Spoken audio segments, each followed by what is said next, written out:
नमस्कार। आज हम डिस्कस करेंगे इंपॉर्टेंट जीके के क्वेश्चन। इंपॉर्टेंट जीके के क्वेश्चन करेंगे ताकि आपको जो है आपके आने वाले टैट के एग्जाम में जो है वो हेल्प मिल सके। और भी कोई एग्जाम अगर आपका है आने वाले टाइम में तो डेफिनेटली हेल्प आपको वहाँ पर मिलेगी। हर एक क्वेश्चन को डिटेल से डिस्कस करेंगे ताकि आपके सारे कॉन्सेप्ट जो है वो क्लियर हो सके। क्वेश्चन नंबर 126 से जो है अभी हम स्टार्ट करेंगे। यहाँ पर बोलते हैं which one of the following district is the largest producer of ginger. तो बोलते हैं कि हिमाचल प्रदेश का ऐसा कौन सा जिला है जहाँ पर अदरक सबसे ज़्यादा जो है वो उगाया जाता है, जहाँ पर अदरक का सर्वाधिक उत्पादन जो है वो होता है। तो बहुत ही आसान क्वेश्चन है कि अदरक का सर्वाधिक उत्पादन जो है वो सिरमौर जिले में जो है वो होता है। ऑप्शन सी सिरमौर जिला जो है वो सही आंसर है। हम स्पेसिफिक रूप से जब अदरक की बात करते हैं तो अदरक जो है वो सिरमौर जिला इसमें सबसे आगे आता है। अगर हम पोटैटो की बात करते हैं, पोटैटो यानी कि आलू, तो आलू की उपज में आलू को उगाने के लिए जो है सबसे पहला नंबर कौन से जिले का आता है? सबसे पहला नंबर जो है वो किसका आता है? लाहौल स्पीति डिस्ट्रिक्ट का आता है। इसी तरह देखिए, आपको पता है कि पोटैटो का जो रिसर्च सेंटर है जिसको सेंट्रल पोटैटो रिसर्च इंस्टीट्यूट भी कहते हैं, CPRI इसको कहते हैं, ये कहाँ पर स्थित है? ये कुफरी में स्थित है। और ऑन दी अदर हैंड अगर हम पोटैटो से टोमेटो की ओर जाते हैं, टमाटर की ओर जाते हैं, तो सोलन लालिमा जो है, सोलन लालिमा टोमेटो की एक वैरायटी है, ये भी आपने ध्यान रखना है। और फिर हम मशरूम की बात करते हैं तो मशरूम सिटी के नाम से जो है वो किसको जानते हैं? मशरूम सिटी के नाम से जो है वो डिस्ट्रिक्ट सोलन को जानते हैं। और सोलन में साइंटिफिक वे से, साइंटिफिक लाइन पर मशरूम की कल्टीवेशन 1977 में स्टार्ट की गई थी। 5, 7, 10 क्वेश्चन जितने भी यहाँ से क्लियर हुए उन सभी को ज़रूर ध्यान रखना। पहले पढ़े हुए हैं, सिर्फ हमने रिवाइज किया। अगर आप रेगुलरली वीडियोस देखते हैं और पहली बार देख रहे हैं तो ज़रूर नोट डाउन करें, इंपॉर्टेंट क्वेश्चन है। क्वेश्चन नंबर 127 देखें। बोलते हैं 2011 की जनगणना के अनुसार, 2011 की जनगणना के अनुसार हिमाचल प्रदेश के किस जिले का साक्षरता दर सबसे कम है? देखिए, 2011 की जनगणना की जब भी बात होती है तो आपने ध्यान रखना है कि हिमाचल प्रदेश की जनगणना कितनी है, सबसे अधिक जनगणना कहाँ की है, कितनी है, और सबसे कम जनगणना बोल रहा हूँ साक्षरता, सबसे कम साक्षरता कहाँ की है और कितनी है। अब देखिए, यहाँ पर ध्यान रखना है कि सबसे कम जब आपसे पूछा गया है तो चंबा डिस्ट्रिक्ट है। ऑप्शन ए सही आंसर है। चंबा डिस्ट्रिक्ट जो है यहाँ की जो साक्षरता है, लिटरेसी रेट है यहाँ का, वो सबसे कम है। अब लाहौल स्पीति को लेकर कंफ्यूज ना हो, कन्फ्यूज़न अभी दूर कर देते हैं आपका कि लाहौल स्पीति को लेकर अगर कन्फ्यूज़न आपको थोड़ा सा भी हो रहा है। पहले तो जानें कि हिमाचल प्रदेश का जो लिटरेसी रेट है 2011 की जनगणना के अनुसार वो कितना है। तो 2011 की जनगणना जब हुई थी तो हिमाचल प्रदेश का लिटरेसी रेट जो था वो 82.8% था। कितना था? 82.8% था। ये आपने ध्यान रखना है। आपने ध्यान रखना है कि सबसे अधिक जो लिटरेसी रेट है वो है हमीरपुर जिले का। हमीरपुर का लिटरेसी रेट है 88.2%। ये आपने ध्यान रखना है। सबसे कम लिटरेसी रेट जो है वो है चंबा का 72.2%। ये आपको पता चल गया। लाहौल स्पीति को लेकर डाउट हो रहा था ना, लाहौल स्पीति का लिटरेसी रेट कितना है? लाहौल स्पीति का लिटरेसी रेट जो है चंबा से ज़्यादा है, चंबा से थोड़ा सा ज़्यादा है, तो 76.8% जो है वो लाहौल स्पीति का लिटरेसी रेट है। ये लिटरेसी रेट की पूरी लिस्ट मैंने बता दी। हिमाचल प्रदेश का लिटरेसी रेट, हमीरपुर का लिटरेसी रेट जो सबसे अधिक है, चंबा का लिटरेसी रेट जो सबसे कम है, और लाहौल स्पीति का लिटरेसी रेट, ये आपको पता होना चाहिए। अब ये कन्फ्यूज़न नहीं रहने चाहिए। आगे क्या क्वेश्चन में क्या बोलते हैं प्रेजेंट टाइम में हिमाचल प्रदेश के मुख्य सचिव कौन है? देखिए, हिमाचल प्रदेश के प्रेजेंट टाइम में चीफ सेक्रेटरी जब पूछे गए हैं तो प्रेजेंट टाइम में कौन है? Option D none of the सही आंसर आ जाएगा। कौन है तो प्रेजेंट टाइम में ये भी पता होना चाहिए। तो प्रबोध सक्सेना, प्रबोध सक्सेना जो है ये क्या है? ये हिमाचल प्रदेश के प्रेजेंट टाइम में मुख्य सचिव हैं। देखो, प्रेजेंट टाइम में हिमाचल प्रदेश के चीफ जस्टिस कौन है हाई कोर्ट के? तो MS रामाचंद्र राव, इनका नाम ध्यान रखना है। प्रेजेंट टाइम में गवर्नर कौन है हिमाचल प्रदेश के? तो गवर्नर का नाम भी आपको पता होना चाहिए। तो प्रेजेंट टाइम में गवर्नर है शिव प्रताप शुक्ल, इनका नाम आपने ध्यान रखना है। और DGP कौन है हिमाचल प्रदेश के? तो संजय कुंडू, संजय कुंडू जो है वो DGP हैं। तो DGP पता चल गए, चीफ सेक्रेटरी पता चल गए, आपको गवर्नर पता चल गए, chief justice of high court पता चल गए। 4 क्वेश्चन आपने ये जाने। अब मुख्यमंत्री का नाम तो आपको पता ही है कि कौन है मुख्यमंत्री, और उप मुख्यमंत्री का नाम भी आपको पता ही है। सुखविंदर सिंह सुक्खू मुख्यमंत्री हैं और उप मुख्यमंत्री जो है मुकेश अग्निहोत्री हैं। यहीं से क्वेश्चन बन जाएगा, एक आधा अगर बनना होगा। अगले क्वेश्चन में देखिए क्या बोलते हैं, who is at present governor of Himachal Pradesh. अभी हम बात कर रहे थे, गवर्नर पूछ लिए गए, ऑप्शन में नहीं दिया गया है। मैंने आपको बता दिया है कि प्रेजेंट टाइम में शिव प्रताप शुक्ल जो है वो गवर्नर हैं हिमाचल प्रदेश के। परंतु आप यहाँ से क्या ध्यान रखेंगे? अब आप यहाँ से ध्यान रखेंगे कि हिमाचल प्रदेश के पहले गवर्नर कौन थे। तो हिमाचल प्रदेश के पहले गवर्नर जो थे वो थे श्री S चक्रवर्ती। एस चक्रवर्ती पहले गवर्नर थे हिमाचल प्रदेश के। पहली महिला गवर्नर कौन थी हिमाचल प्रदेश की? तो महिला गवर्नर भी ध्यान रखना है कि श्रीमती शीला कौल जो था वो पहली महिला गवर्नर थी हिमाचल प्रदेश की।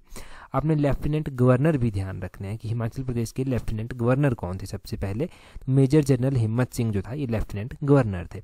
पिछले कल भी क्वेश्चन डिस्कस हुआ था, आज भी डिस्कस हो रहे हैं ये सारे क्वेश्चन। तो इसीलिए है क्योंकि 2-3 बार अगर आपने पेपर से पहले रिवाइज कर ली चीज़ें आसानी से, पेपर में आती हैं तो आप गलत नहीं करेंगे और 90 नंबर से ऊपर डेफिनेटली आपके नंबर आ जाएंगे। चलिए जी अगला क्वेश्चन देखते हैं हमारे पास क्या है। हमारे पास 130 नंबर क्वेश्चन पूछा गया है। 130 नंबर क्वेश्चन में बोलते हैं हिमाचल प्रदेश का प्रथम जो कॉमेडी सीरियल था वो कौन सा था? हिमाचल प्रदेश के अगर हम प्रथम कॉमेडी सीरियल की बात करते हैं, मैं फाइनल आंसर की के अकॉर्डिंग बताता हूँ। फाइनल आंसर की के अकॉर्डिंग इसका जो आंसर था वो ऑप्शन ए दिया गया था, प्रिंस का पिटारा। प्रिंस का पिटारा फर्स्ट कॉमेडी सीरियल जो है वो बताया गया है।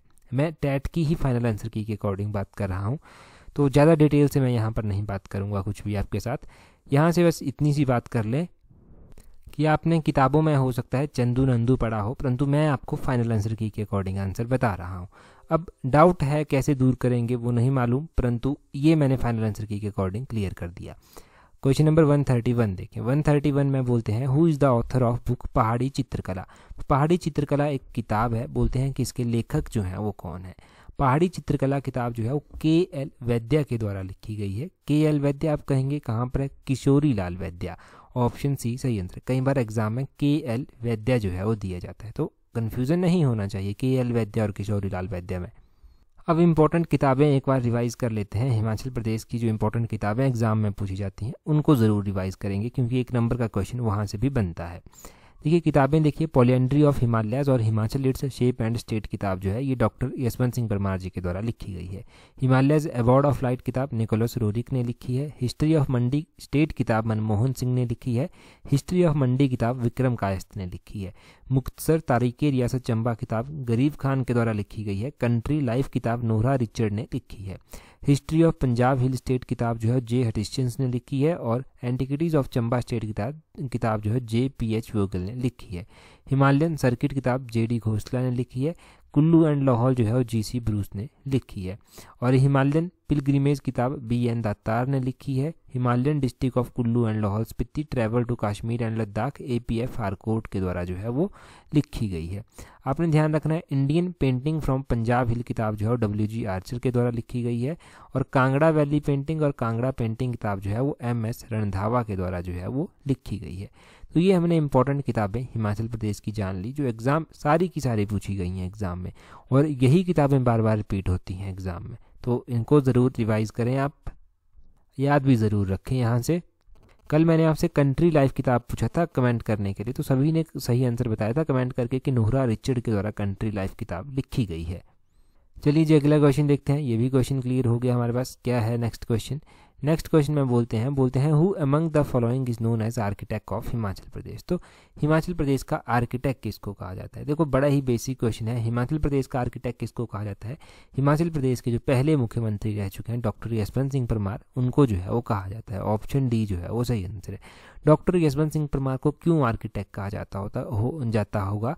तो देखो पहले तो ये जज हुआ करते थे, सिरमौर में ये जज रहे, परंतु इन्होंने जज की पोस्ट से रिज़ाइन किया और उसके बाद इन्होंने हिमाचल को एक जिला बनाने के लिए जो था वो बहुत ज़्यादा प्रयास किए। और स्टेट कह लीजिए आप, प्रिंसली स्टेट कह लीजिए, चाहे प्रिंसली स्टेट नहीं सिर्फ स्टेट कहेंगे। जब 15 अप्रैल 1948 को हिमाचल प्रदेश का गठन होता है तो इन्होंने बहुत कोशिश की कि हिमाचल प्रदेश को एक अलग से राज्य बनाया जाए। फिर फाइनली क्या होता है, 15 अप्रैल 1948 को हिमाचल प्रदेश का एक गठन तो हो जाता है। फिर गठन हो जाता है, परंतु इन्हीं के प्रयासों से पहले ये मुख्यमंत्री भी 1952 में बनते हैं। उसके बाद 4 दफ़ा मुख्यमंत्री ये रहते हैं। 4 दफ़ा मुख्यमंत्री रहने के बाद जो था, जब 1972 में चौथी दफ़ा ये मुख्यमंत्री बनते हैं तो क्या होता है, उस टाइम प्रधानमंत्री इंदिरा गांधी होती थी। वो कहती हैं कि भारत को जो है, भारत का 18वें नंबर का जो राज्य है वो हम बना देते हैं, हिमाचल प्रदेश को बना देते हैं। और हिमाचल प्रदेश 1971 में जो था वो 18वें नंबर का राज्य बन गया था। और 1972 में ये हिमाचल प्रदेश के चौथी बार मुख्यमंत्री बने थे। 1977 तक जो था ये रहे थे, ये ध्यान रखना। तो ये सारे क्वेश्चंस आपने जान लिए, इंपॉर्टेंट है। अगला क्वेश्चन देखिए क्या बोलते हैं जैन धर्म के प्रथम तीर्थंकर कौन थे। अब बात करते हैं हम जैन धर्म की। देखिए जैन धर्म के तीर्थंकर हमने एक दिन भी पढ़े थे अभी 2-3 दिन पहले ही टैट की सीरीज में। तो कौन थे ये? ऋषभनाथ। ऑप्शन डी जो है वो सही आंसर है। ऋषभनाथ जो था वो क्या थे? जैन धर्म के जो था वो पहले नंबर के तीर्थंकर थे, फर्स्ट तीर्थंकर ऑफ जैन धर्म।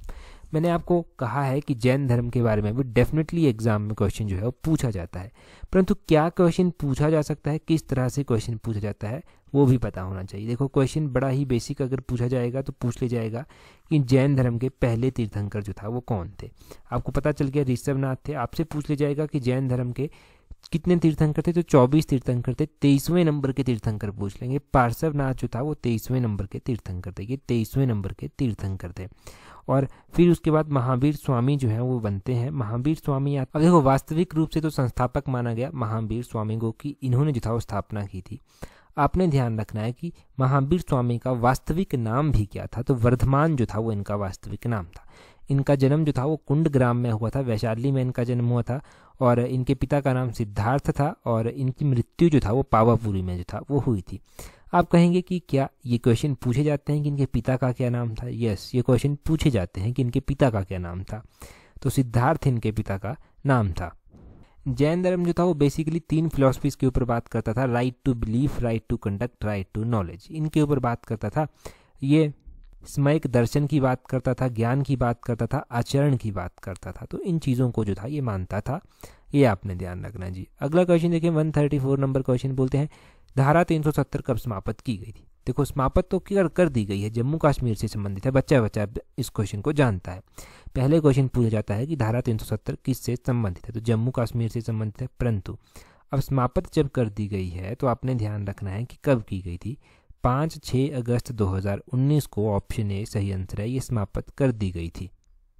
अब इस धारा को समाप्त करने का मतलब ये हुआ कि ये जो था स्टेट हुआ करता था, पहले राज्य हुआ करता था, परंतु फिर ये राज्य नहीं रहा, फिर ये केंद्र शासित प्रदेश जो था वो बना दिया गया, तोड़ दिया गया। इसको तोड़कर एक जम्मू कश्मीर एक केंद्र शासित प्रदेश बनाया गया, और एक जो था वो लद्दाख केंद्र शासित प्रदेश बनाया गया।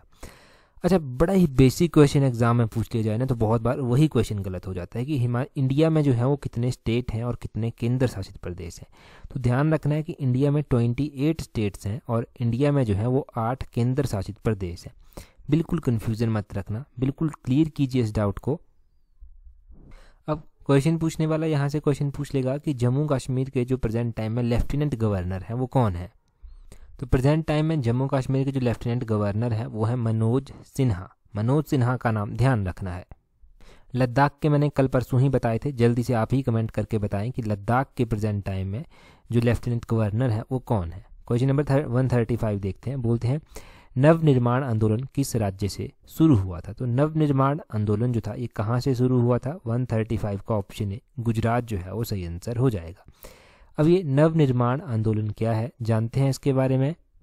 देखो क्या था ये नवनिर्माण आंदोलन, 1974 में गुजरात में जो था वो स्टार्ट किया गया था। गुजरात में क्या हुआ, गुजरात में छात्रों और जो मध्यम वर्ग के लोग होते हैं ना उनके द्वारा स्टार्ट किया गया।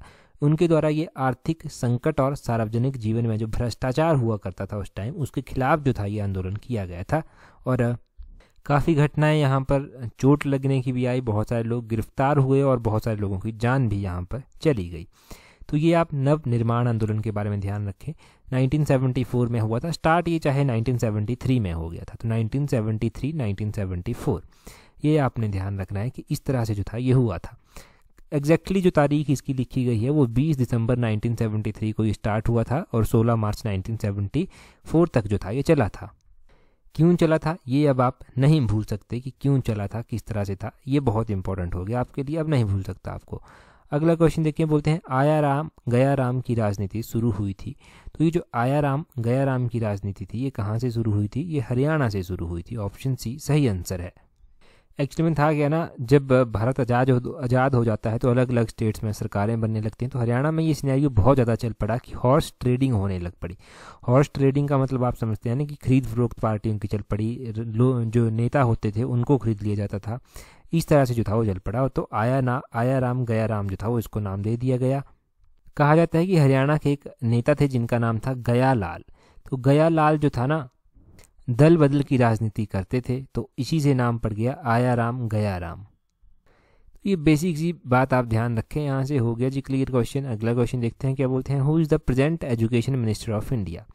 प्रेजेंट टाइम में एजुकेशन मिनिस्टर इंडिया के कौन है, ये आपको पता होना चाहिए। देखो इंडिया के जितने भी मिनिस्टर हैं वो आपको सारे पता होने चाहिए। अगर हम प्रेजेंट टाइम में एजुकेशन मिनिस्टर की बात कर रहे हैं तो धर्मेंद्र प्रधान जी जो हैं ये क्या है, एजुकेशन मिनिस्टर जो है वो प्रेजेंट टाइम में है। आपने ध्यान रखना है हिमाचल के एजुकेशन मिनिस्टर कौन है, तो हिमाचल के एजुकेशन मिनिस्टर जो है वो रोहित ठाकुर है। रोहित ठाकुर का नाम भी ध्यान रखना है। अभी कुछ मिनिस्टर जो हैं वो चेंज भी किए गए हैं, तो कौन कौन से नए मिनिस्टर चेंज किए गए हैं, किसको नया मिनिस्टर बनाया गया है, तो आपने ध्यान रखना है कि जो लॉ मिनिस्टर हुआ करते थे किरण रिजिजू को जो था वो लॉ मिनिस्ट्री से हटा दिया गया और इनको जो था वो एक अलग से डिपार्टमेंट दिया गया। इनको जो था वो मिनिस्ट्री ऑफ अर्थ साइंस दे दी गई, तो अर्थ साइंस जो था वो इनको दे दी गई। और लॉ मिनिस्टर किसको बनाया गया, लॉ मिनिस्टर जो था वो अर्जुन राम मेघवाल को जो था वो बनाया गया। तो ये पता चल गया आपको, क्या पता चला, एजुकेशन मिनिस्टर कौन है, हिमाचल के एजुकेशन मिनिस्टर कौन है, नए जो 2 मिनिस्टर बने हैं, हेराफेरी जो मिनिस्ट्री में की गई है, हेराफेरी नहीं कहेंगे अदला बदली कहेंगे, जो की गई है वो कौन है, तो ये पता चल गया जी। अगला क्वेश्चन देखिए अब क्या बोलते हैं। अगले क्वेश्चन में बोलते हैं when was the structure of Babri मस्जिद डेमोलिश्ड इन अयोध्या। तो बोलते हैं कि अयोध्या में बाबरी मस्जिद का ढांचा कब गिराया गया था। तो बाबरी मस्जिद का ढांचा अयोध्या में 1992 में गिराया गया था। कब एग्जैक्टली 6 दिसंबर 1992 को गिराया गया था। उस टाइम ना बहुत अहम योगदान रहा था अडवाणी जी का, शांता कुमार जी यहीं से उजागर हुए थे। बाबरी मस्जिद कब गिराई गई थी, इसका ढांचा कब गिराया गया था, यहाँ से बस इतना ही ध्यान रखेंगे 6 दिसंबर 1992 को, ज़्यादा नहीं उलझेंगे, यही क्वेश्चन बहुत इंपॉर्टेंट है। बोलते हैं अगले 139 नंबर क्वेश्चन में बोलते हैं which countries are known as third world. तो बोलते हैं कि थर्ड वर्ल्ड के नाम से किन कंट्रीज़ को जाना जाता है। तो थर्ड वर्ल्ड के नाम से जो है वो डेवलपिंग जो कंट्रीज़ हैं, विकासशील जो देश हैं, उनको जाना जाता है। आपको पता होना चाहिए कि डेवलप्ड और डेवलपिंग कंट्रीज़ कौन सी होती हैं। डेवलप्ड कंट्री वो हैं जो डेवलप हो चुकी हैं, जैसे कि यूएसए हो गया, और डेवलपिंग कंट्री कौन सी होगी, जैसे कि इंडिया हो गया, इंडिया डेवलप कर रहा है अभी। तो ये जो है डेवलप्ड और डेवलपिंग कंट्रीज़ के एग्जाम्पल हैं, और थर्ड वर्ल्ड के नाम से इसी को जाना जाता है। थर्ड वर्ल्ड से वर्ल्ड वॉर 1 और वर्ल्ड वॉर 2 की बात कर लेते हैं, क्योंकि टेट के एग्ज़ाम के लिए ज़रूरी है। वर्ल्ड वॉर 1 जो था वो 1914 में स्टार्ट हुआ था, 1918 तक जो था ये चला था। और वर्ल्ड वॉर 2 जो था वो 1939 में स्टार्ट हुआ था, 1945 तक जो था ये चला था। ये आपने ध्यान रखना है, कब कब स्टार्ट हुए थे, 1914 से 1918 तक और 1939 से 1945 तक। ये बेसिक से क्वेश्चन हो गए, पता चल गया। आगे क्वेश्चन में देखें क्या बोलते हैं which entity operate digital sky platform in India. तो बोलते हैं कि कौन सा संस्थान भारत में डिजिटल स्काई प्लेटफॉर्म को संचालित करता है। ये डिजिटल स्काई प्लेटफॉर्म है इंडिया में, इसको director general of civil aviation जो है वो क्या करते हैं, इस प्लेटफॉर्म को जो है वो ऑपरेट करते हैं। 140 क्वेश्चन का ऑप्शन बी जो है वो सही आंसर हो जाएगा। Director general of civil aviation करते हैं, ठीक है। Minister of information and technology कौन है, ये अनुराग ठाकुर हैं जो हमीरपुर विधानसभा से सांसद हैं। मिनिस्ट्री ऑफ फाइनेंस ये जो है निर्मला सीतारमन के पास है। और रिजर्व बैंक ऑफ इंडिया के गवर्नर कौन है, तो शक्तिकांत दास जो है वो रिजर्व बैंक ऑफ इंडिया के गवर्नर हैं प्रेजेंट टाइम में। तो ये बेसिक क्वेश्चंस आपने जान लिए, 2-3 क्वेश्चन बने। ये क्वेश्चंस आपको पता है, परंतु रिवाइज करना ज़रूरी है। एग्जाम में जब बैठते हैं ना तब इन्हीं क्वेश्चंस को लेकर कन्फ्यूजन होता है और गलत हो जाते हैं। आगे क्वेश्चन में बोलते हैं who was the founder of भारतीय जनसंघ। तो भारतीय जनसंघ के फाउंडर जो था वो कौन थे। भारतीय जनसंघ जो था वो डॉक्टर श्याम प्रसाद मुखर्जी के द्वारा जो था वो स्थापित किया गया था। ऑप्शन सी जो है वो सही आंसर होगा। अब देखो भारतीय जनसंघ जो था वो 1951 से लेकर 1977 तक ये अस्तित्व में रहा था, इतने टाइम तक इसने काम किया। और 1977 में क्या होता है, इसका बहुत सारी छोटी छोटी पार्टीज जो होती थी उन्होंने जो था वो इसको एक मतलब मर्ज हो गई इसमें आकर, और भारतीय राष्ट्रीय कांग्रेस को उन्होंने विरोध किया और यहाँ से इन्होंने जो था वो जनता पार्टी जो था वो स्थापित कर दी। तो यहीं से निकलकर जनता पार्टी आई, ये आप कह सकते हैं। और श्यामा प्रसाद मुखर्जी के द्वारा जो था वो इसको स्थापित किया गया था। 1951 से लेकर 1977 तक ये कार्य करता रहा। इसने भारतीय राष्ट्रीय कांग्रेस इंडियन नेशनल कांग्रेस की का जो था वो विरोध किया था। इंडियन नेशनल कांग्रेस की स्थापना 1885 में हुई थी। ए.ओ. ह्यूम के द्वारा इसकी स्थापना की गई थी। W.C. बनर्जी जो था वो पहले इसके अध्यक्ष बने थे इंडियन नेशनल कांग्रेस के 1885 में। और 1985 का सेशन जो था वो बम्बई में जो था वो हुआ था, ये आपने ध्यान रखना है। अगला क्वेश्चन देखिए 143 क्वेश्चन बोलते हैं when did operation blue star happen. तो बोलते हैं कि ऑपरेशन ब्लू स्टार जो था वो कब हुआ था। ऑपरेशन ब्लू स्टार की पूरी कहानी जो है हम जानेंगे, परंतु आपने ध्यान रखना है कि ये ऑपरेशन ब्लू स्टार 1984 में जो था वो हुआ था। ऑप्शन बी जो है वो 1984 सही आंसर है। अब ऑपरेशन ब्लू स्टार ना अभी चर्चा में था, अभी चर्चा में क्यों था ये भी हम बात करेंगे। जून के महीने में जो था ये हुआ था। ऑपरेशन ब्लू स्टार कब हुआ था? जून के महीने में हुआ था। अभी क्या हुआ, अभी जो था ना 1984 में ये हुआ, परंतु जून के महीने में हुआ था। तो अभी कनाडा में कुछ खालिस्तान जो सपोर्टर हैं उनके द्वारा क्या किया गया, उनके द्वारा इसको दर्शाया गया कि कैसे उन्होंने इंदिरा गांधी को असैसिनेट किया था, कैसे गोली मारी गई थी। तो इस तरह से दिखाया गया, कंट्रोवर्शियल था थोड़ा सा, तो इंडिया ने उसका विरोध किया। ऑपरेशन ब्लू स्टार क्यों हुआ था? 1984 में गोल्डन टेम्पल में जो था ये चलाया गया था। उस टाइम क्या हुआ था कि मिलिटेंट जो थे उनके द्वारा गोल्डन टेम्पल को जो था वो अपने कब्जे में ले लिया गया था। तो प्राइम मिनिस्टर जो उस टाइम हुआ करती थी वो इंदिरा गांधी हुआ करती थी। तो इन्होंने आदेश दे दिए कि ऑपरेशन ब्लू स्टार चलाया जाए, तो काफ़ी लोगों की जान भी गई थी। और गोल्डन टेम्पल एक पवित्र परिसर है, मंदिर ही है, तो खालिस्तानियों के द्वारा इसका विरोध भी किया गया। फिर बाद में चलकर उन्होंने जो था वो रिवेंज बदला लेने के लिए जो था वो इंदिरा गांधी को असैसिनेट कर दिया। कब जो था वो इंदिरा गांधी को असैसिनेट किया गया था ये भी आपको पता होना चाहिए। इंदिरा गांधी को भी 1984 में ही असैसिनेट किया गया था। जून के कुछ ही महीनों बाद 31 अक्टूबर थी, 31 अक्टूबर 1984 को जो था इनको असैसिनेट कर दिया था, गोली मारकर जो था वो हत्या कर दी गई थी। ये आपने ध्यान रखना है। 1984 31 अक्टूबर को जो था वो इनको असैसिनेट किया गया। पहली महिला प्रधानमंत्री जो था ये इंडिया की रही हैं। अभी तक एक ही तो महिला प्रधानमंत्री रही हैं, वो इंदिरा गांधी हैं। तो अब क्वेश्चन पूछ लिया जाए कि कौन से महीने में चला था, कौन से महीने में इंदिरा गांधी की मृत्यु हुई थी, तो ये सारे क्वेश्चन आपको पता होने चाहिए। इनके बॉडीगार्ड थे जिनके द्वारा इन्हें गोली मारी गई थी।